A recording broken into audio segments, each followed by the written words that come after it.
Assalamualaikum warahmatullahi wabarakatuh. Pertama-tama, perkenalkan nama saya Jian Fadila dengan NIM C1C0191006 dari kelas R09 Prodi Akuntansi Fakultas Ekonomi dan Bisnis Universitas Jambi dengan dosen pengampu Bapak Dr. Wirmi Eka Putra, SEMSI, CIKNR, CSRS untuk mata kuliah Akuntansi Syariah. Pada video kali ini, saya akan menjelaskan materi mengenai akad murabahah. Yang pertama yaitu mengenai pengertian akad murabahah. Murabahah adalah transaksi penjualan barang dengan menyatakan harga perolehan dan keuntungan atau margin yang disepakati oleh penjual dan pembeli. Hal yang membedakan murabahah dengan penjualan yang biasa kita kenal adalah penjual secara jelas memberitahu kepada pembeli berapa harga pokok barang tersebut dan berapa besar keuntungan yang diinginkannya. Pembeli dan penjual dapat melakukan tawar-menawar atas besaran margin keuntungan sehingga akhirnya diperoleh kesepakatan.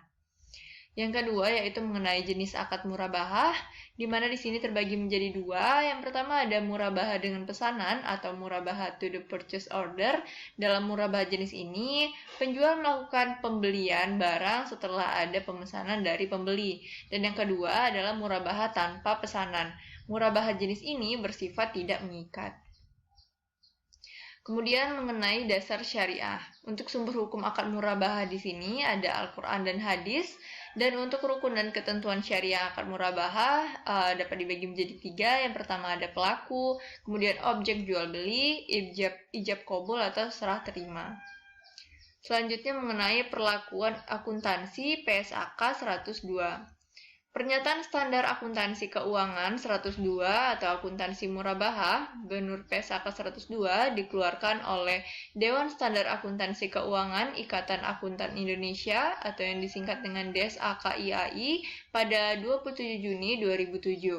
PSAK 102 menggantikan pengaturan mengenai akuntansi murabahah dalam PSAK 59 Akuntansi Perbankan Syariah yang dikeluarkan pada 1 Mei 2002 berdasarkan Surat Dewan Pengurus Nasional atau DPN IAI nomor 0823B DPN IAI X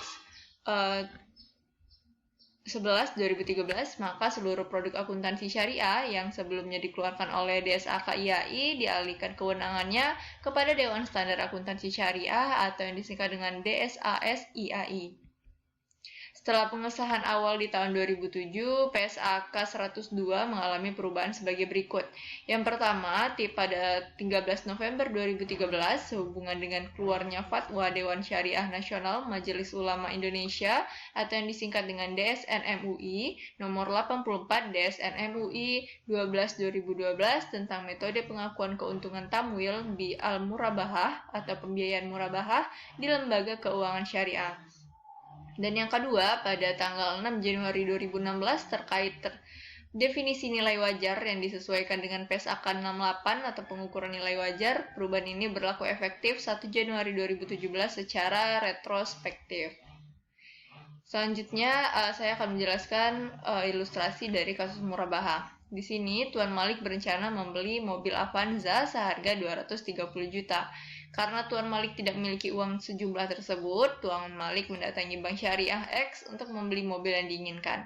Bank Syariah X kemudian memesan mobil yang dimaksud, kemudian menjualnya kepada Tuan Malik dengan harga yang disepakati sebesar 250 juta, di mana 230 juta merupakan harga perolehan dan 20 jutanya adalah margin.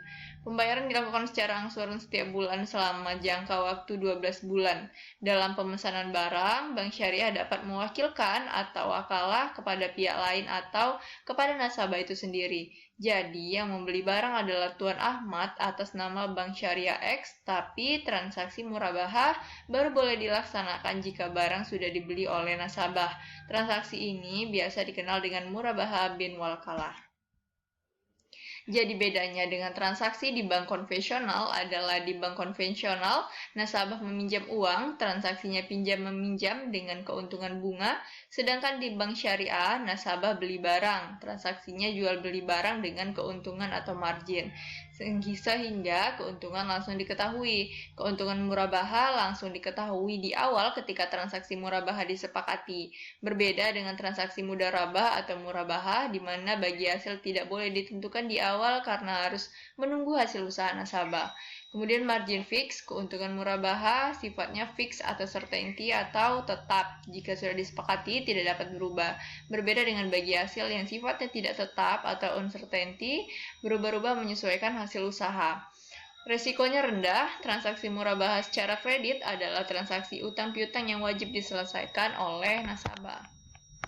Baiklah, sekian penjelasan saya mengenai materi akad murabaha yang sudah saya sampaikan. Saya memohonkan maaf apabila terdapat kesalahan penyebutan ataupun kekurangan pada penjelasan saya.